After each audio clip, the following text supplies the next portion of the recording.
Most audition stress does not come from a lack of talent.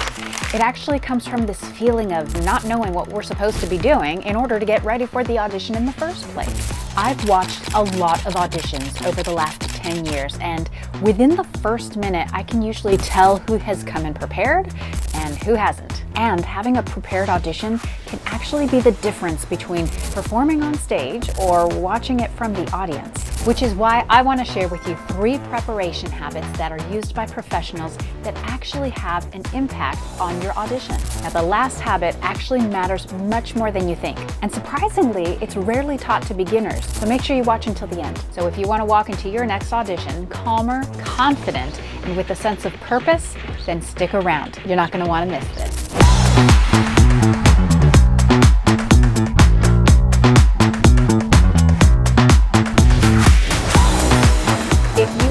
Here, welcome. I'm Jessica. I am a theater director, coach, and longtime educator.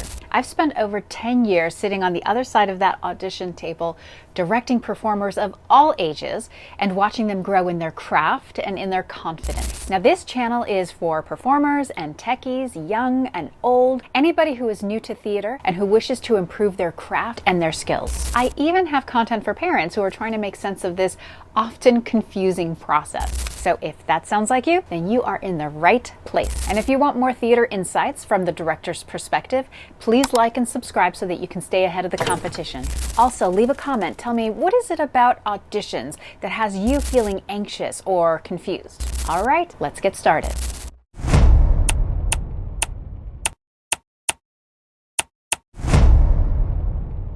You wouldn't apply for a job without knowing what the company does. So why would you audition for a show without knowing what the story is? So I have to memorize all sorts of facts from the show?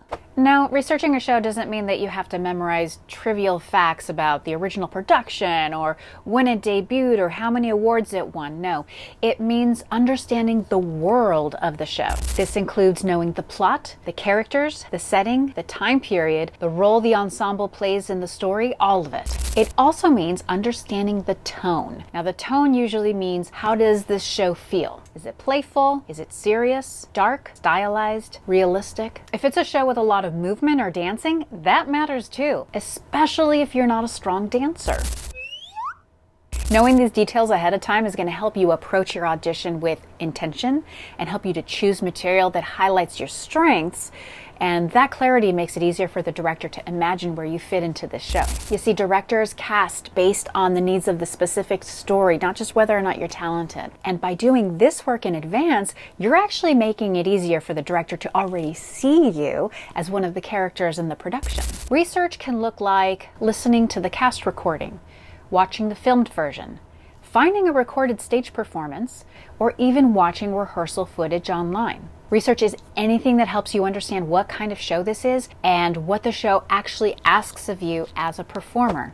Okay, all right, yes, okay, yes, that makes sense. This is gonna help me be prepared when I walk into the room instead of being completely clueless. Exactly. You are not trying to know everything about the show. You're just trying to walk in more informed. And directors can actually tell when you've done it.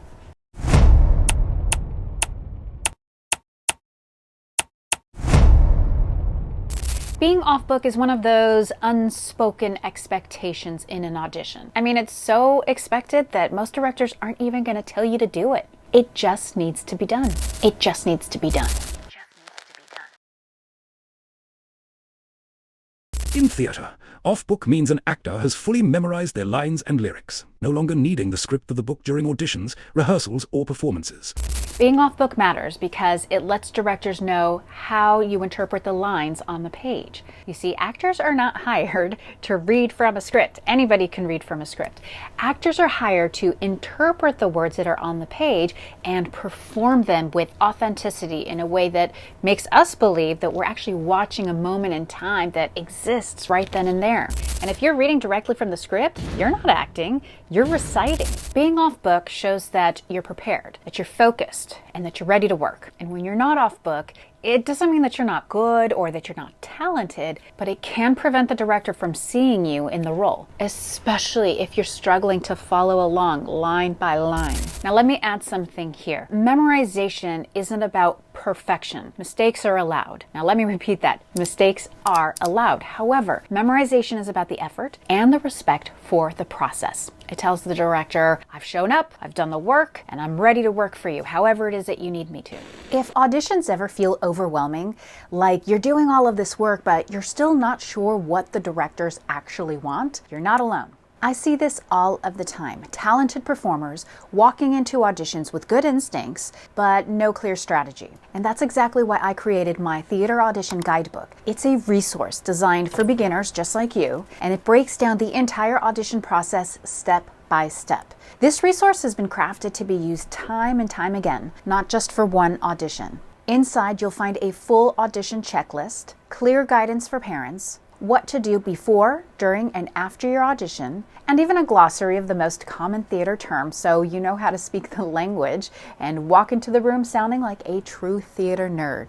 If you want to feel prepared before you even step into that audition room, this is a resource you cannot afford to miss. You'll find the link in the description below. All right, let's get back to the lesson. Finally, I want to share a crucial audition preparation process that is most overlooked by new performers. Now, it's not overlooked because it's hard, but because no one has ever really explained why it matters.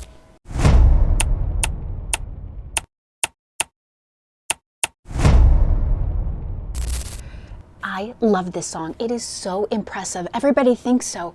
And I know that if I can just pull it off, the directors will have no other choice but to cast me. Only problem is, I can't hit all the notes.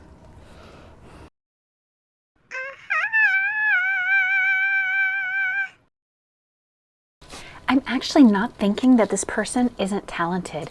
I'm thinking I don't actually know what to do with them. They haven't shown me their skills. They've only shown me the things that they struggle with.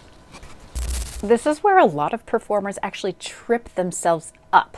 They choose material that's based on what they wish they could do, as opposed to what they can actually do and do well. The wrong material doesn't tell a director that you're bad or that you're untalented, but it can inadvertently highlight your weaknesses. The right material does one thing, and one thing really well. It shows us what you can already do successfully. This way we can imagine where you might fit into this production. That's it. Okay, so what is good audition material? Great question. I am so glad you asked. Good audition material should do 3 things. Sit comfortably in your range.